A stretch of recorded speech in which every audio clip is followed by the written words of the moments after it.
Hello everyone, কেমন আছেন সবাই? আজকে আমি আপনাদের সাথে শেয়ার করব বোয়াল মাছের রান্নার রেসিপি। যেহেতু আমাদের সেহরি টাইমে কিছু না কিছু খেতে হয়, তো সেহরির জন্য অগ্রিম কিছু রেডি করে রাখা। তো আজকের রেসিপি হচ্ছে আমার বোয়াল মাছের রান্নার রেসিপি। চলুন, প্রথমত আমি একটা কড়াইতে সরিষার তেল দিয়ে দিলাম। আজকের বোয়াল মাছটাকে রান্না করব সরিষার তেল দিয়ে। এখানে আমি দিয়ে দিয়েছি পেঁয়াজটাকে কুচি কুচি একটু মিহি করে কেটে রেখেছি।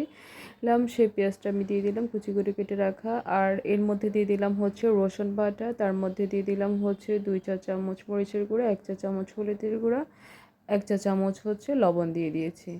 আর সবগুলো এখন নেড়ে চেড়ে নেব। আর এখানে দিয়ে দিয়েছি মাছের মশলা। মাছের মশলা এখানে ব্যবহার করেছি 1 চা চামচ থেকে একটু বেশি। সবগুলো মশলা একসঙ্গে মিক্সড করে এখন আমি নেড়ে চেড়ে নেব। আর এটাকে আমি কিছুক্ষণ একটু নেড়ে চেড়ে নেব। আর এর মধ্যে আমি মাছগুলো দিয়ে দিব। যেহেতু মাছটাকে আমি ডিরেক্টলি রান্না করছি, তো প্রথমত এই মাছটাকে এই মশলার মধ্যে আমি একটু কষিয়ে নেব। আর সঙ্গে এর মধ্যে একটু পানি দিব।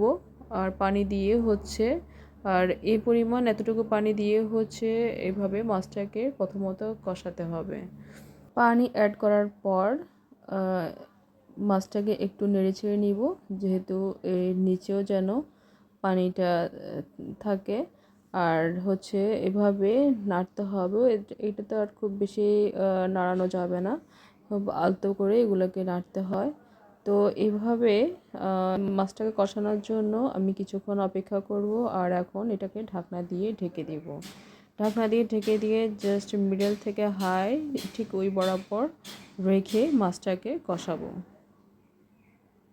ঢাকনাটাকে খুলে দেখব যে এটার পানির পরিমাণটা কতটুকু কমেছে। তো অনেকখানি কমে গেছে। তো কমে গেলে এখন একটু নেড়ে চেড়ে দিব, এপিঠ থেকে ওপিঠ করে নিব। ব্যাস, করা হয়ে গেলে আবার এখানে পানি অ্যাড করব, যেহেতু আমার ফার্স্ট স্টেপ ছিল কষানো। তো এরপরে হচ্ছে মাছটাকে একটু ঝোল ঝোল করে রান্না করার জন্য ফাইনালি যে পানিটা দিতে হবে সেটার পরিমাণও কম থাকবে। এখন আমি এর মধ্যে পানিটা অ্যাড করে নিব। পানি অ্যাড করার পর আমি এটাকে আরও একবার নেড়েচেড়ে নেব। দেন এটাকে আমি এখন এর মধ্যে আমি দিয়ে দিব হচ্ছে টমেটোটাকে খুব স্লাইস করে কেটে নিয়েছি। আর টমেটো দেওয়ার পর আমি এখন ঢাকনা দিয়ে এটাকে ঢেকে দিব। আর জাস্ট কিছুক্ষণ পর পর এটাকে দেখব যে এটার পানির পরিমাণটা কতটুকু কমেছে।